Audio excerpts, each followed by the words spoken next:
नमस्कार विद्यार्थी मित्रों, आज हम 11वीं कक्षा की हिंदी में 13वीं कविता कदम मिलाकर चलना होगा का अध्ययन शुरू करेंगे। तो इस कविता का अध्ययन शुरू करने से पहले इस कविता के कवि अटल बिहारी वाजपेयी जी का पहले संक्षेप में परिचय देखेंगे और परिचय के बाद इस कविता का सारांश देखेंगे और सारांश देखने के बाद एक एक काव्य पंक्ति को समझने का प्रयास करेंगे।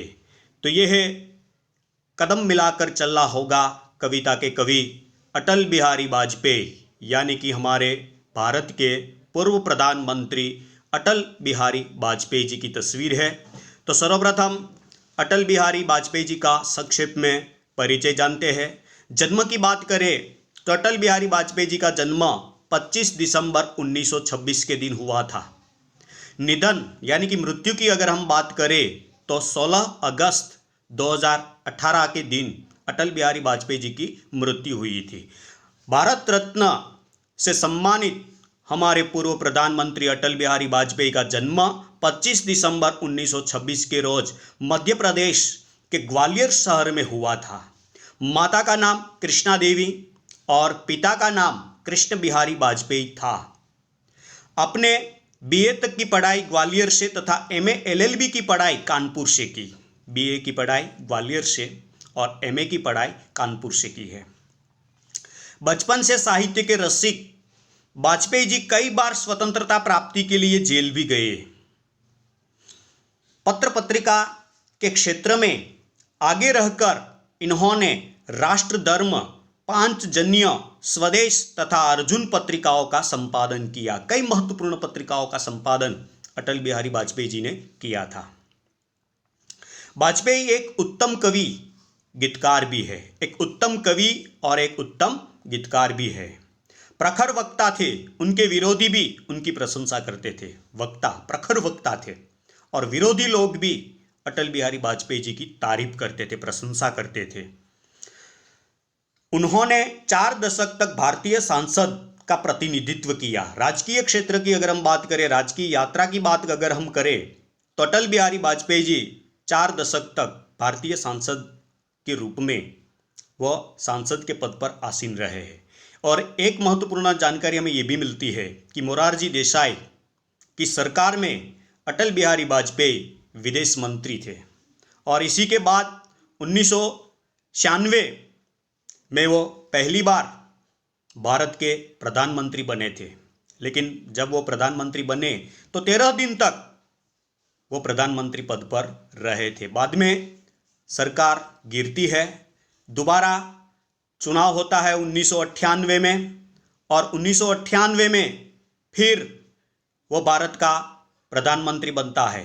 तो 13 महीने तक वो प्रधानमंत्री पद पर रहते हैं। फिर सरकार गिरती है और तीसरी बार जब 1999 में जब चुनाव होता है तो उसमें भारी बहुमति के साथ अटल बिहारी वाजपेयी तीसरी बार प्रधानमंत्री बनते हैं और अपना 5 साल का जो कार्यकाल है वो कार्यकाल पूरा करता है।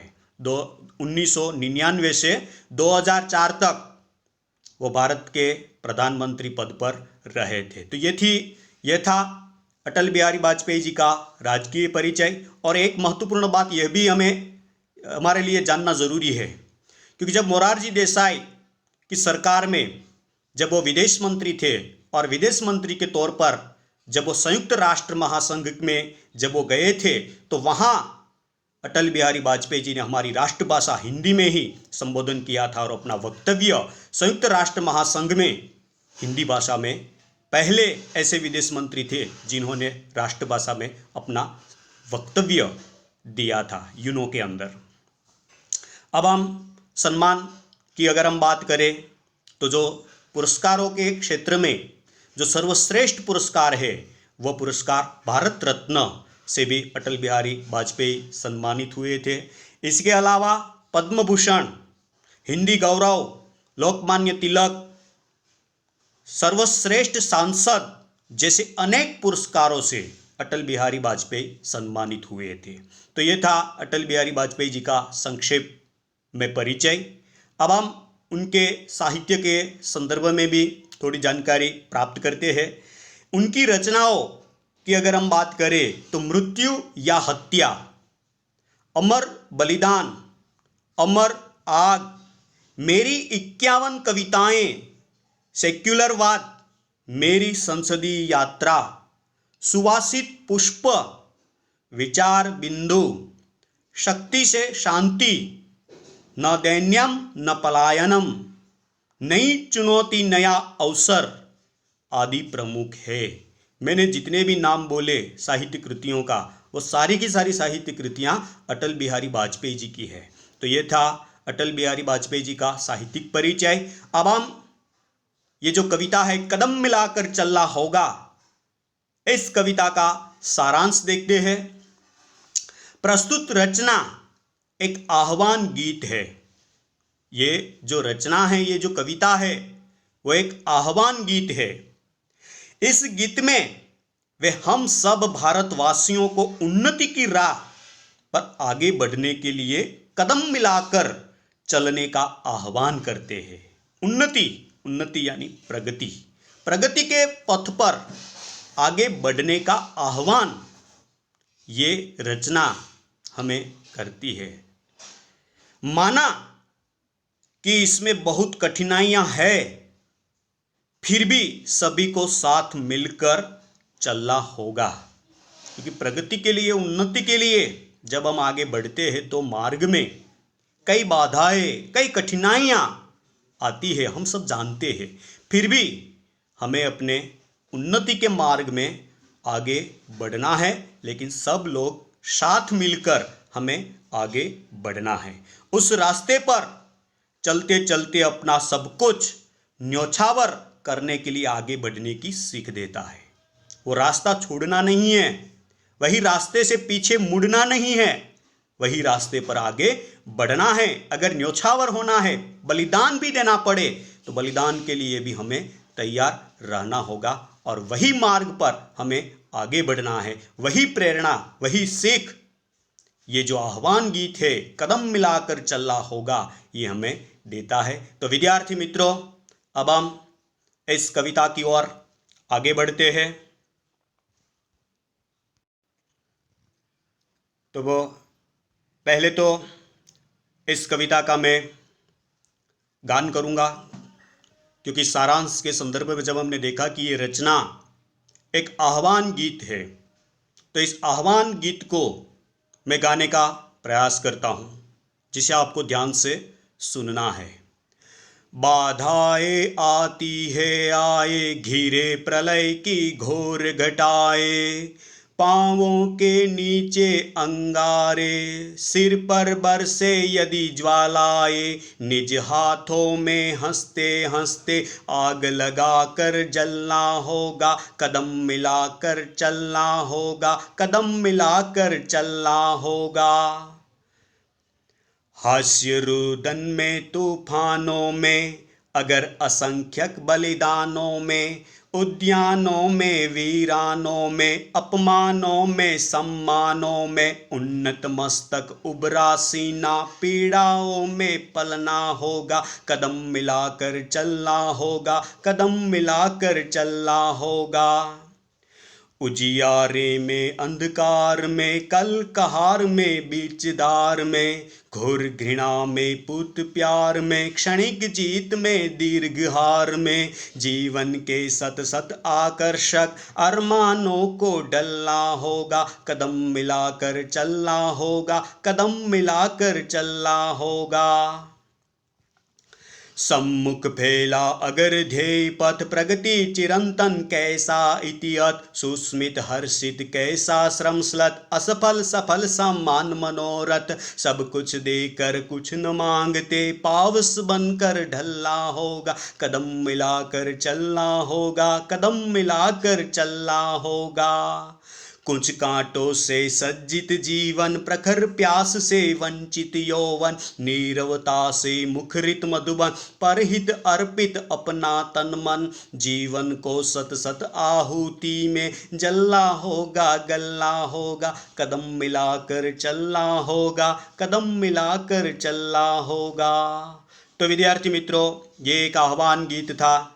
इसलिए इस गीत का मैंने गान आपके सामने प्रस्तुत किया।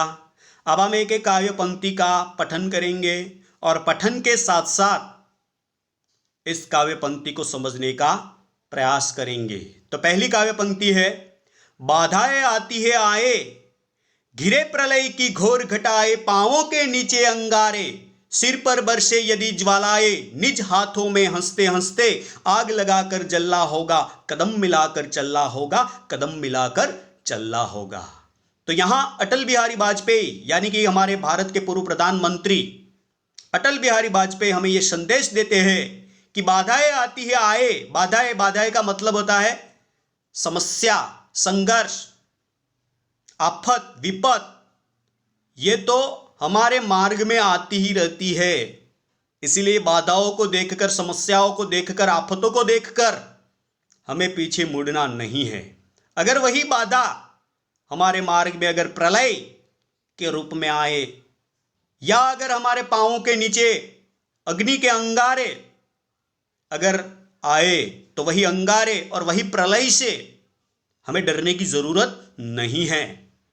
हमें क्या करना है? हमें अपने मार्ग में आगे बढ़ना है। इसलिए यहां कवि अटल बिहारी वाजपेयी कहते हैं कि बाधाएं आती है आए, घिरे प्रलय की घोर घटाए, पांवों के नीचे अंगारे।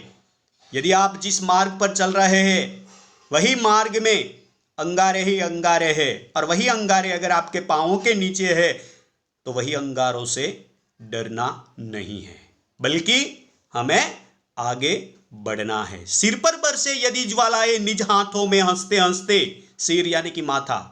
अगर आपके माथे पर ज्वालाएं बरसने लगे, अग्नि की लपटें अगर आपके सिर पर बरसने लगे, तो भी आपको डरना नहीं है। आपको विचलित होने की जरूरत नहीं है। वही ज्वालाओं का सामना करते करते आपको आगे बढ़ना है। निज हाथों में हंसते हंसते, आग लगाकर जलना होगा, कदम मिलाकर चलना होगा।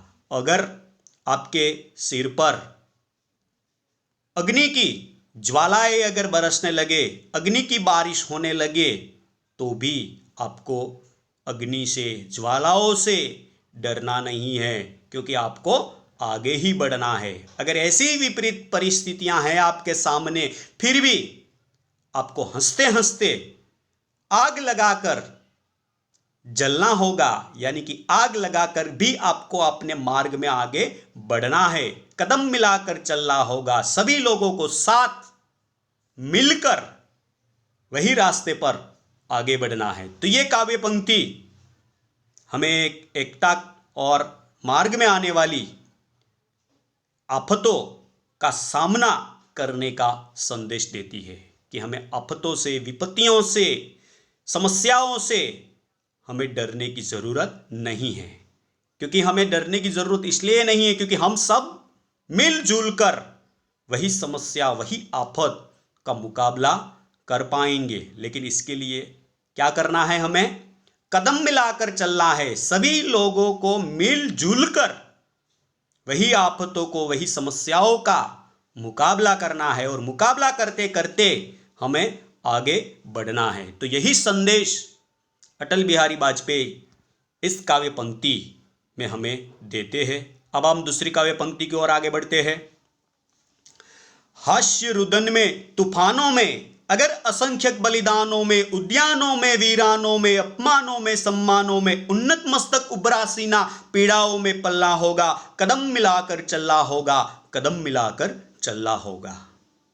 यहां कवि हमें यह संदेश देते हैं कि विपरीत परिस्थितियों में कैसे आगे बढ़ना है। यही बात इस काव्य पंक्ति के माध्यम से सभी भारतवासियों को देते हैं। तो यहां यह कहते हैं कि हास्य रुदन, हास्य यानी हंसना, रुदन यानी रोना। अगर आपके सामने परिस्थिति है हास्य जैसी, यानी कि आप सुखमय परिस्थिति में है, रुदन यानी रोना, यानी कि आपके सामने परिस्थिति दुखमय है, फिर भी आपको आगे बढ़ना है। भले आपके सामने तूफान हो, तूफानमय परिस्थिति है, वही तूफानों का सामना करते करते आपको आगे बढ़ना है। अगर असंख्यक बलिदानों में अगर आपको बलिदान भी देने पड़े तो बलिदान देने के लिए भी आपको तैयार रहना होगा। लेकिन आपका लक्ष्य क्या है? हमें आगे बढ़ना है, तो आपको आगे ही बढ़ना है। भले आपके सामने हास्यमय स्थिति हो या रुदनमय स्थिति हो, फिर भी आपको आगे बढ़ना है। अगर बलिदान भी देना पड़े असंख्य बार, तो उसके लिए भी आपको तैयार रहना होगा।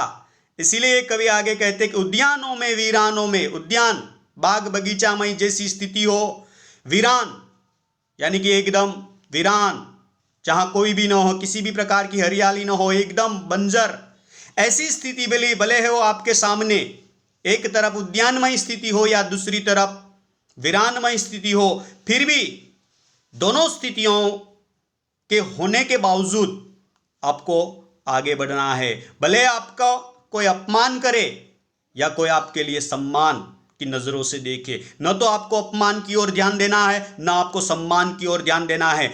आपको तो एक ही बात पर अड़िग रहना है कि हमें आगे बढ़ना है, सब साथ मिलकर हमें आगे बढ़ना है और हमारे मार्ग में आने वाली बाधाओं का मुकाबला करना है। वही लक्ष्य आपके दिमाग में होना चाहिए। इसलिए यहां कवि कहते हैं कि अपमानों में सम्मानों में उन्नत मस्तक उबरा सीना, सीना तान कर आपको आगे बढ़ना है। न तो आपको यह देखना है कि मैं किस स्थिति में हूं, अच्छी स्थिति में हूं या बुरी स्थिति में, जो भी स्थिति है आपके सामने, बस आपको सिर्फ इतना ही करना है कि आपको आगे बढ़ना है। कैसे आगे बढ़ना है? उन्नत मस्तक उबरा सीना, सीना तान कर बिना डरे आपको आगे बढ़ना है। पीड़ाओं में पलना होगा। पीड़ा, व्यथा आपके सामने चाहे कितनी ही व्यथित परिस्थितियां क्यों ना हो, वही व्यथित परिस्थितियों का मुकाबला करते करते आपको आगे बढ़ना है।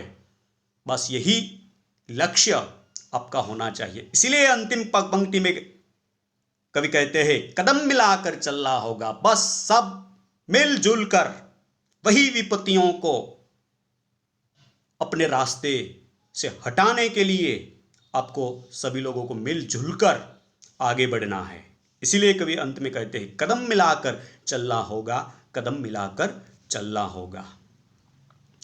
उजियारे में, अंधकार में, कल कहार में, बिच दार में, घोर घृणा में, पुत प्यार में, क्षणिक जीत में, दीर्घ हार में, जीवन के सत सत आकर्षक अरमानों को ढलना होगा। कदम मिलाकर चलना होगा, कदम मिलाकर चलना होगा। यहां भी कवि विपरीत परिस्थितियों के संदर्भ में ही बात करते हैं। कहते हैं उजियारे में, अंधकार में, उजियारा उजाला और अंधकार, आपके सामने उजालामय स्थिति हो, प्रकाशमय स्थिति हो या अंधकारमय स्थिति, जो भी स्थिति है उसकी ओर ध्यान नहीं देना है कि मेरे सामने कौन सी स्थिति है। क्या मेरे सामने प्रकाशमय स्थिति है तो मैं आगे बढ़ूं, अंधकारमय स्थिति है तो मैं पीछे मुड़ जाऊं? ऐसे झमेले में मत पड़ना। आपके सामने उजियारे यानी कि अंधकार हो या प्रकाश, जो भी हो, आपको आगे बढ़ना है। कल कहार में, बीच दार में, अगर आप नदी के किनारे हो या नदी के बीचों बीच हो, आप अगर समंदर के तट पर हो या समंदर के बीचों बीच हो, आपको यह नहीं देखना कि मैं किनारे पर हूं इसलिए मैं सुरक्षित हूं, मैं समंदर के बीचों बीच हूं इसलिए मैं संकट में हूं। नहीं, ऐसी स्थितियों में आपको पढ़ने की जरूरत नहीं है।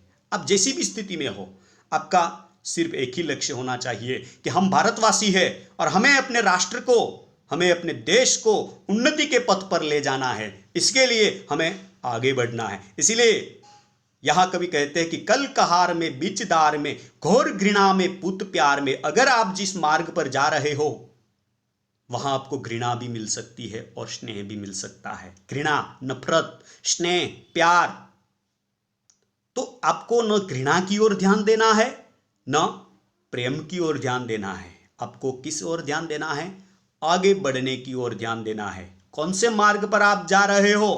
उन्नति के पथ पर हम आगे बढ़ रहे हैं तो हमारी नजरों के सामने सिर्फ और सिर्फ उन्नति ही दिखनी चाहिए। वहां न नफरत दिखनी चाहिए, वहां न प्यार देखना चाहिए। इसीलिए कहते हैं कि घोर घृणा में पुत प्यार में, क्षणिक जीत में दीर्घ हार में। अगर जिस रास्ते पर आप जा रहे हो वहां अगर आपको थोड़े क्षणों के लिए जीत भी मिल सकती है और वही जीत की जगह पर आपको हार भी मिल सकती है, तो आपको परिणाम के झमेलों में पड़ने की जरूरत नहीं है। जीत मिले या हार मिले, ऐसे के संदर्भ में हमें सोचने की जरूरत नहीं है। हमें सिर्फ इतना ही सोचना है कि हम उन्नति के पथ पर कैसे आगे बढ़े और उस कार्य में हम कैसे सफल हो। बस वही लक्ष्य की पूर्ति के लिए आपको बढ़ना है। न जीत देखनी है, न हार देखनी है। जीवन के सत सत आकर्षक अरमानों को डलना होगा। जीवन के सत सत आकर्षक अरमानों को डलना होगा। अरमान, आकांक्षा, अपेक्षा, इच्छाएं, व्यक्तिगत इच्छाओं को आपको त्यागनी होगी और समष्टि की आकांक्षाओं की ओर आपको ध्यान केंद्रित करना होगा।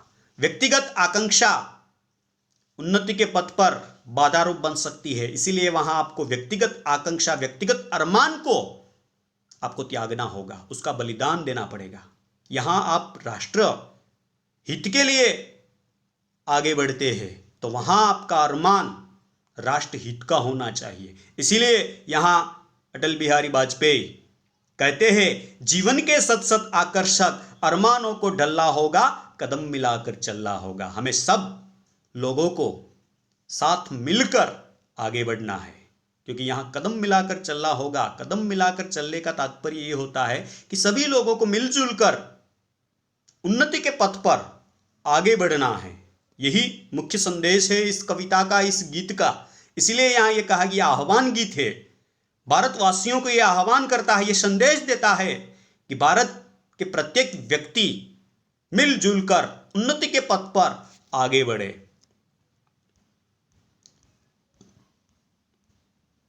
सम्मुख फैला अगर ध्येय पथ, प्रगति चिरंतन कैसा इतियत, सुस्मित हर्षित कैसा श्रमश्लत, असफल सफल समान मनोरथ। सब कुछ देकर कुछ न मांगते, पावस बनकर ढलना होगा, कदम मिलाकर चलना होगा, कदम मिलाकर चलना होगा। यहां भी यही बात अटल बिहारी वाजपेयी कहते हैं। अटल बिहारी वाजपेयी जी का मुख्य संदेश यह है, उन्नति के पथ पर आप आगे बढ़ो।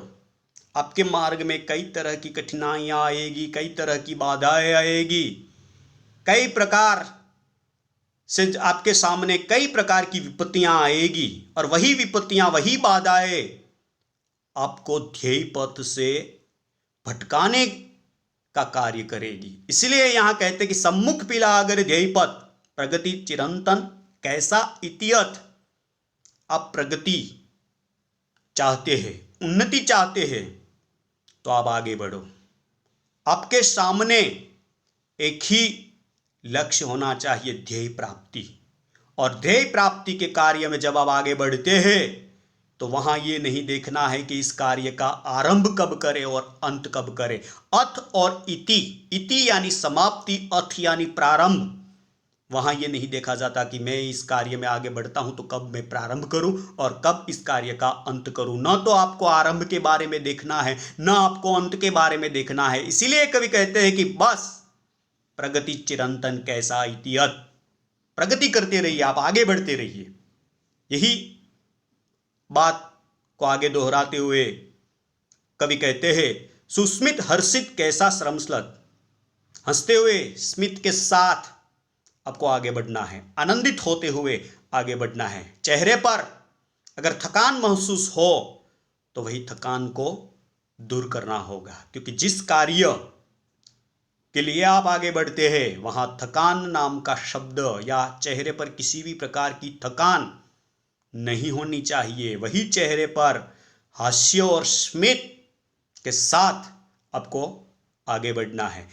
असफल सफल समान मनोरथ, वहां आपको यह भी ध्यान रखना होगा ध्यान में कि जिस कार्य के लिए, जिस उन्नति के लिए आप आगे बढ़ते हैं वहां आपको अगर सफलता भी मिलती है या असफलता भी मिलती है तो सफलता मिले तो हर्षित होने की जरूरत नहीं है और असफलता मिले तो निराश होने की जरूरत नहीं है, क्योंकि हमारी दृष्टि में तो सफलता या असफलता दोनों एक ही है और वही सफलता और वही असफलता की ओर हमें ध्यान नहीं देना है। हमें तो बस उन्नति के पथ पर आगे बढ़ते रहना चाहिए। इसीलिए यहां कवि कहते हैं असफल सफल समान मनोरथ।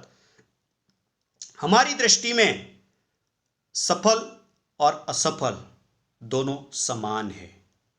सब कुछ देकर कुछ न मांगते पावस बनकर डल्ला होगा। सब कुछ देकर कुछ मांगना नहीं है, हमें परोपकारी बनना है। पावस बनकर डल्ला होगा। पावस वर्षा ऋतु, वर्षा ऋतु में जब बारिश होती है और जो बादल हमें बारिश देती है, तो बादल कभी भी ये अपेक्षा नहीं रखता कि मैं लोगों को पानी देता हूं तो लोग मुझे उसका कुछ देंगे। कभी भी बादल ने क्या हमसे ये मांगा कि हमने इतनी बारिश बरसाई इसीलिए आप इतना बिल दे दीजिए? नहीं मांगा। तो हमें भी यहां पावस की तरह ढलना होगा, हमें भी परोपकारी बनना होगा। क्योंकि हमें परोपकारी किसके लिए हम आगे बढ़ रहे हैं? हम अपने राष्ट्र के लिए, हम अपने देश के लिए और इस देश में रहने वाले प्रत्येक व्यक्ति के हित के लिए हम आगे बढ़ते हैं। इसलिए यहां कवि कहते हैं कि हमें पावस की तरह बनना होगा, कदम मिलाकर चलना होगा, कदम मिलाकर चलना होगा। सब लोगों को मिलजुल कर हमें आगे बढ़ना है, क्योंकि भारत वो भारत है और भारत में कई धर्म के लोग, कई जाति के लोग, कई अलग अलग भाषाएं बोलने वाले लोग रहते हैं। तो वहां किसी भी प्रकार की भिन्नता नहीं होनी चाहिए, सब एक है ऐसा मानकर हमें आगे बढ़ना है। हमें पावस ऋतु की तरह हमें आगे बढ़ना है। इस आह्वान गीत की अंतिम काव्य पंक्ति को और हम आगे बढ़ते हैं। कुछ कांटों से सज्जित जीवन, प्रखर प्यार से वंचित यौवन, नीरवता से मुखरित मधुबन, पर हित अर्पित अपना तन मन। जीवन को सत सत आहुति में जलना होगा, गलना होगा, कदम मिलाकर चलना होगा, कदम मिलाकर चलना होगा। तो यहां अटल बिहारी वाजपेयी ये कहते हैं कि कुछ कांटों से सज्जित जीवन। कांटा, कांटा इस बात का प्रतीक है संघर्ष। एक आलोचक ने कहा है कि जीवन एक संघर्ष है और उस संघर्ष में हमें सशक्त योद्धा की तरह वही संघर्षों का मुकाबला करना चाहिए।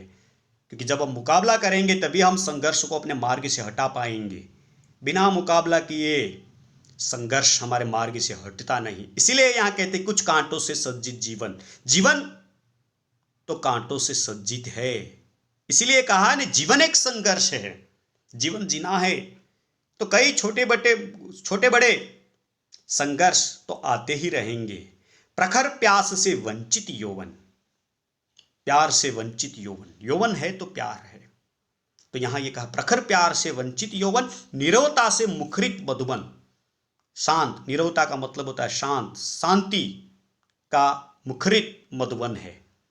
परहित अर्पित अपना तन मन, परहित दूसरों के हित के लिए अगर हमें अपना तन मन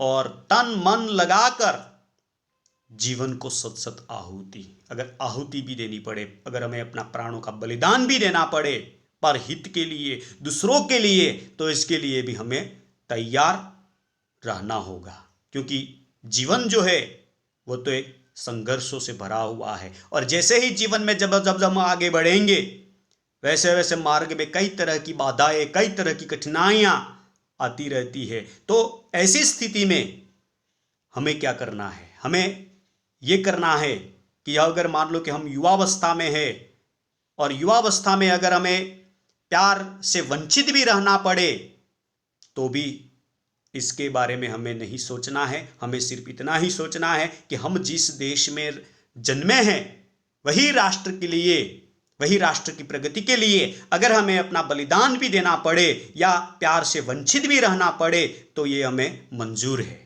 इसीलिए यहां कहते प्रखर प्यार से वंचित यौवन, नीरवता से मुखरित मधुबन, मधुबन की तरह हमें शांत चित्त से आगे बढ़ना है और परहित अर्पित अपना तन मन, जीवन को सत सत आहुति में जलना होगा, गलना होगा। और राष्ट्रहित के लिए अगर हमें अपना प्राण भी देना पड़े, अपना बलिदान भी देना पड़े तो बलिदान के लिए भी तैयार रहना होगा। इसलिए यहां कहते कि जीवन को सत सत आहुति में जलना होगा, गलना होगा, कदम मिलाकर चलना होगा, कदम मिलाकर चलना होगा।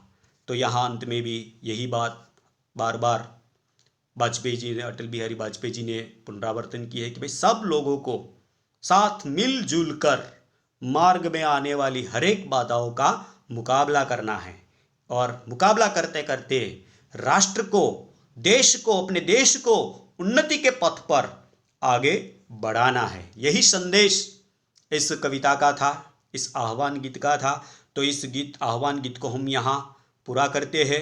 शब्दार्थ टिप्पणी जिसे आप देख लेना, और मुहावरे भी यहाँ 2 मुहावरे आपके सामने है। आग लगाकर गलना और पीड़ाओं में पड़ना, तो ये दोनों के अर्थ यहाँ दिए गए हैं और उसी अर्थ के आधार पर आपको वाक्य में प्रयोग करना होगा। फिर स्वाध्याय में विकल्प वाले प्रश्न है, एक एक वाक्य वाले प्रश्न है, 2-3 वाक्य वाले प्रश्न है। ये सारे के सारे प्रश्न आप अपनी हिंदी विषय की नोटबुक में लिखना, और ये जो आह्वान गीत है वही आह्वान गीत को आपको कंठस्थ करना है, और कंठस्थ करने के साथ साथ पाठ्य पुस्तक में से 2 बार पढ़ना भी है और पढ़कर आपको इस आह्वान गीत को कंठस्थ करना है। तो विद्यार्थी मित्रों, आज के इस वीडियो में इस आह्वान गीत को हम यहाँ समाप्त करते हैं, पूरा करते हैं। अस्तु।